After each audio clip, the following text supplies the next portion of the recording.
Setting up your linkages for your high and low and your diff lock can be quite daunting, but there are one or two things you've got to know, and well, it'll make your life a lot easier. Firstly, jack the wheel up, one wheel at the front and one wheel at the back, jack them up, and then you'll be able to turn the prop shafts, see, like this. Now that at the moment is in neutral because it's not turning the back prop shaft, but if I lock it into gear, there you see it clicked in, so now it's locked in and that's low range, and you have to turn it again for the clutches to engage. They are a bit of a bugger to do with one hand on a camera, but believe me, they go in. Yeah, that's low range. Same thing for the differential, so that's in neutral. That's why your diff lock works, alright?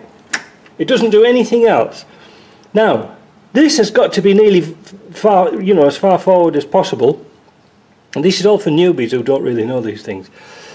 In here, there's two nylon bushes, and it's held in by a spring clip. The adjuster is here. Now, it's a real pain to get that right. So, if you've got, if you're taking your gearbox apart and you don't really know how to do it, just put some sort of a mark on there, a little Dremel mark or something, because you've got to unscrew that sometimes when you take the cables off and things like that, and you can lose your settings and then you're forever fiddling in and out. But basically your diff lock goes in and out, and that's all it ever does. There's no neutral on a diff lock, alright?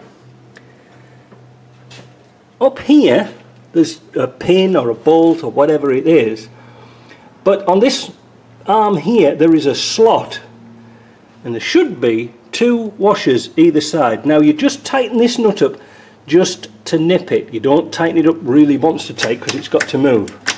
Alright, and that's it really. That's it in a nutshell. But because you've got to take them apart, it is a bit awkward. Now, another thing down here is the pin for the high and low range. Now I've put the pin going in from this way, but some strange reason Land Rover put the pin in coming from that way, which means it's really awkward when you're putting your transfer box on, because I prefer to take this arm off when I'm taking the transfer cases on and off, and getting the pin back in is awkward.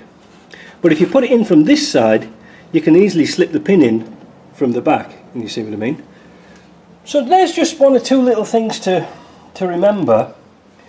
When you're setting this arm up, put it into neutral, so the transfer box is in neutral. That means you can easily turn.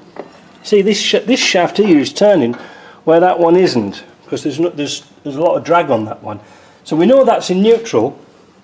So that's how you set your arm here in the middle. Now it looks a bit daunting because it's got a kick in it, but it actually comes up straight. And if you really want to test, put your finger down between the rubber and see if you've got a nice even gap. You haven't got much room to play with, and set it before you put the cover on, because otherwise there's going to be tears before bedtime, because you'll have to take it all out again. Anyway, that's just a little thing, just a little note for people who didn't know. Alright, so we'll talk to you later.